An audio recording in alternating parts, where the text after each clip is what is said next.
On a reçu des centaines de plaintes de personnes et de tous les bords, des personnes âgées, des personnes jeunes qui ont été trompées, à qui on a promis des cadeaux. Ces gens-là ne se sont pas aperçus qu'en fait, ils payaient le prix fort pour le téléphone portable, pour la montre Apple, pour la tablette.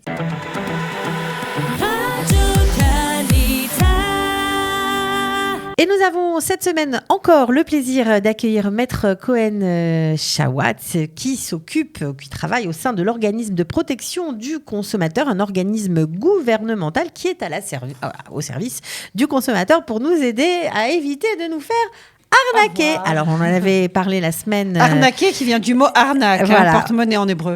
Voilà, on en avait parlé un petit peu la semaine dernière.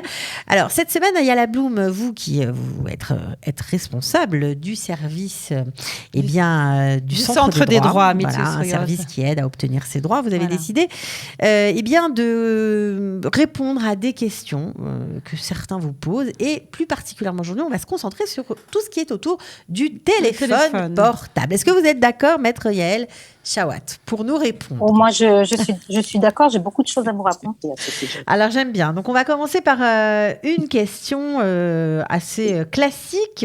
On a souvent des cadeaux alléchants quand on va prendre un abonnement dans des sociétés de cellulaire. Voilà, des cadeaux alléchants qui nous permettent parfois de payer moins cher notre abonnement. On a un peu l'impression qu'on est contraint et forcé de les accepter pour obtenir une réduction ou pour changer de parcours dans son abonnement téléphonique. On est obligé de les accepter ? Je vous conseille de ne pas les accepter du tout. Je vais vous expliquer pourquoi. Alors nous, on a reçu des centaines de plaintes de personnes et de tous les bords, des personnes âgées, des personnes jeunes, vraiment des personnes actives qui ont été trompées. Et à qui on a promis des cadeaux parce que c'est un client ancien, parce que ça fait partie du deal. Vous êtes obligé de recevoir le cadeau, c'est une partie intégrale du deal. Si vous n'acceptez pas le cadeau, vous ne pouvez pas recevoir le prix spécial et la réduction qu'on vous a promis. Et ces gens-là ne se sont pas aperçus qu'en fait, ils payaient le prix fort pour le téléphone portable, pour la montre Apple, pour la tablette qu'on leur a donnée. Et quand on sait qu'une tablette pour les personnes âgées, ça n'a aucune utilité parce qu'ils ne savent pas utiliser l'Internet bien souvent. Et on parle de milliers de shekels.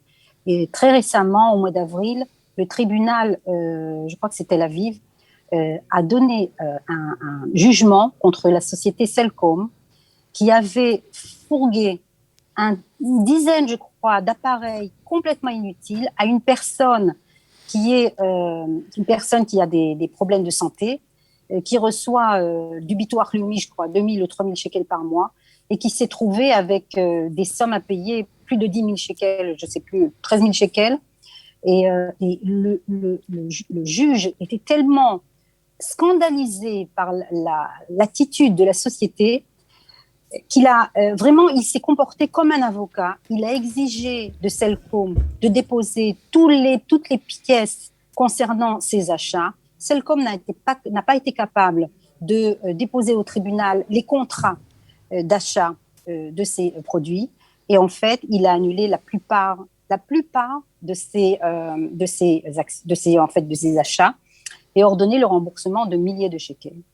Alors, ce que je vous dis là, ça veut dire quoi ? Ça veut dire qu'on refuse ces objets en fait qu'on nous offre entre guillemets parce qu'on les paye forcément, on les paye parfois au prix fort, et très cher. Voilà, mais on accepte de payer plus cher son abonnement ?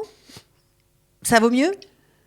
Et on fait le deal, on fait les choses comme ça. On dit comme ce qu'il faut dire, c'est dire comme ça. Je sais que vous ne donnez pas de cadeaux. Alors si vous voulez que je fasse ce deal, vous me donnez ce prix. Sans les cadeaux, sinon je vais chez le concurrent, c'est très simple. Ouais. C'est comme ça que ça marche. Simple. Oui, c'est simple, mais quand on ne vient pas d'Israël, quand on n'est pas habitué à ce genre de mentalité, on est un peu, les gens ne savent pas vraiment comment réagir. Désemparés. Il vaut mieux rien faire, il vaut mieux pas changer le deal, pas changer le Havila, il vaut mieux ne rien faire Moi, ce que je conseille à tout le monde, à tous les consommateurs, c'est quand on vous fait une offre tellement trop alléchante, avec des cadeaux gratuits, bien sûr, et des réductions, etc., surtout ne pas accepter les cadeaux et expliquer aux vendeurs, on connaît leur système de cadeaux, on sait que ce ne sont pas des cadeaux, et de deux choses l'une, ou soit ils vous donnent le même deal sans les cadeaux, soit on va chez le concurrent, et shalom, on se quitte en bons amis. Ce qui est important de savoir, c'est que c'est un phénomène tellement grave et qui dure déjà depuis quelques années. C'est pas, bien sûr. C'est pas seulement depuis l'année dernière que le gouvernement a donné des amendes à plusieurs sociétés de cellulaires, exactement pour ce phénomène-là, de donner des cadeaux payables en 36 mensualités. Et quand vous voulez les quitter, ils vous donnent encore des amendes. Alors, c'est quelque chose d'insupportable. C'est un scandale que dans un pays où les sociétés de cellulaires, elles sont là, elles utilisent les biens, le bien du pays, enfin, c'est-à-dire toutes ces ressources et qui sont surveillées et contrôlées par l'organisme de contrôle qui est le ministère de la Communication. Insupportable qu'ils agissent comme les derniers des voyous. Non, en tout cas, c'est pas. Oui. Bon, alors on a plein d'autres de questions. Il y a là sur le téléphone portable. Je reviens sur ce que maître Yael Cohen-Chawat a dit. C'est pas seulement des personnes âgées ou des c'est tout le monde. Vraiment, même des gens qui se débrouillent en hébreu, des gens qui ont des Israéliens aussi tombent dans le piège, bien évidemment. On tombe là-dedans et j'ai eu des plaintes des gens qui se débrouillent en hébreu mais qui se sont fait avoir quand même. Ouais. Alors justement, Ayala, il y a aussi des plaintes sur le fait que parfois on croit acheter quelque chose de neuf. Et bien finalement, ça c'est incroyable. Cette question-là, c'est ce problème qui est arrivé. Toutes les questions sont réelles. C'est des cas réels. Une personne a acheté un téléphone. Bon, évidemment, un téléphone neuf, ça va sans dire. Et il y a eu un problème, elle est allée le faire réparer. Et le réparateur là se rend compte que le téléphone était usagé à l'achat. C'était une deuxième main. Il y a eu une tromperie sur une erreur sur la chose. Voilà. Alors, l'erreur, c'est pas l'erreur du consommateur. Non, bien sûr. Car là, le vendeur a violé la loi qui l'oblige à indiquer si c'est un appareil qui n'est pas neuf, à indiquer ça sur la RISA, sur le package, l'emballage. Sur l'emballage. Et souvent, vous avez des offres exceptionnelles avec des prix très bas d'appareils cellulaires. Mais on oublie d'écrire, par exemple, sur le site Internet ou sur l'emballage, que c'est un produit qui a été en fait un produit usagé, qui a été remis à neuf. Récupéré. Mais il est récupéré et remis à la vente. Alors, on a le droit de remettre en vente des produits usagés, mais il faut donner cette information au client pour qu'il décide s'il veut l'acheter ou pas. Et ce cas-là, un cas est arrivé au tribunal et le consommateur a réussi à prouver qu'on lui avait vendu un appareil usagé qui est deuxième main en fait, et il a obtenu gain de cause, c'est-à-dire annulation de la vente et remboursement intégral. Bon, ça donne de l'espoir. Il ne faut pas laisser tomber. Alors, franchement. Faut pas laisser tomber. Alors, ce qu'il faut savoir, c'est aussi de quoi faire attention. Quand le prix est tellement bas, là, ça doit, en fait, vous interroger, vous interpeller. Oui, bien sûr. Pourquoi est-ce que le prix est tellement bas? Quand vous achetez dans un petit magasin, magasin qui vend des appareils, souvent, on a la surprise de voir que l'appareil n'est pas neuf. Et il faut faire très, très, très attention. Moi, ce que je conseille, puisqu'on a le droit d'annuler la vente dans les 14 jours, ce que je te conseille, c'est de prendre le numéro. Il y a un numéro très, très long au dos de l'appareil, quelque part. Je ne sais plus où est-ce qu'on peut trouver cet appareil, ce numéro, et rechercher sur le site Internet du fabricant, par exemple Sony, si c'est un appareil Sony, ou il y a des autres, plein de fabricants, ou Apple, et regarder avec le numéro de l'appareil, quand est-ce qu'il a été vendu. En fait, on peut retrouver cette information.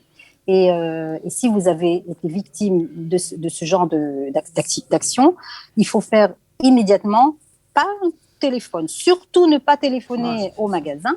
Vous envoyez un fax et vous dites, voilà, à telle date j'ai acheté, copie de la facture, J'ai découvert que ce modèle-là, c'est un modèle ancien, c'est un appareil qui était déjà mis en vente, c'est un deuxième main, donc c'est une tromperie. J'exige le remboursement intégral et l'annulation de la vente. Copie à la Mouatsa et ça peut toujours aider. Bon, alors, on va terminer avec une autre question parce que malheureusement, le temps nous est compté, mais une question super importante que chacun d'entre nous a dû se poser lorsqu'il a acheté un téléphone portable.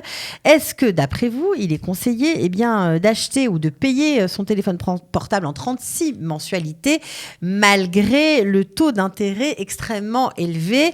Alors, certains se disent, oui, mais j'ai pas la somme pour m'acheter un téléphone, donc je préfère le payer en 36 tachloumim, même plus cher. Ça me permettra au moins d'avoir un téléphone. Est-ce que c'est une bonne réaction, Maître Yael Cohen-Shawat? Écoutez, chacun fait ses calculs.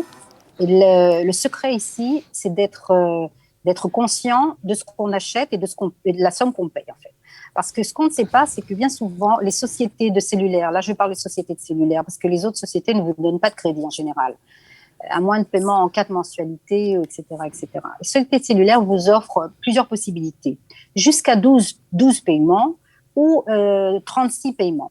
Et quand vous choisissez la solution facile, 36 paiements, on ne vous dit pas que ça va vous coûter 20% de plus ou 25% de plus, ou une somme très, très importante finalement. On ne vous donne pas ça. Et en fait, vous avez du mal à choisir entre payer en 1 an sans intérêt ou payer en 3 ans avec un intérêt extrêmement élevé. Donc, il faut surtout, le conseil ici, c'est de demander tous les éléments. Combien ça va me coûter, la somme totale en 1 an de paiement, la somme totale sur 3 ans, le taux d'intérêt et faire votre calcul pour savoir qu'est-ce qui vous convient. Mais sachez que quand vous payez en 36 mensualités, à tous les coups, on vous demandera une somme supplémentaire pour les taux d'intérêt. C'est un taux d'intérêt très élevé. Et si vous ne pouvez pas, moi, ce que je vous conseille, puisque finalement, les appareils cellulaires coûtent des milliers de shekels, si vous n'avez pas la somme, peut-être que vous avez plus intérêt à prendre un prêt à la banque avec un taux d'intérêt très, très bas en ce moment, qu'un prêt directement du vendeur. Ça, c'est un conseil avisé. Je suis sûre que beaucoup vont le suivre. En tout cas, merci à toutes les deux d'avoir été avec nous aujourd'hui. Ayala, évidemment, on continue à récolter avec les questions, les thèmes. Et avec Maître Yael Cohen-Shawat, ce sera toujours c'est une collaboration. Voilà. Il y a toujours beaucoup de choses à dire, bien sûr, à apprendre. Et surtout, moi, vraiment, ce que je retiens, c'est d'agir au plus vite. Et puis par écrit et on lâche pas. On va jusqu'à la faire. Voilà. Merci beaucoup. À bientôt. Merci. Avec plaisir. À bientôt. Ciao. Merci Cathy et merci Yael. Bye.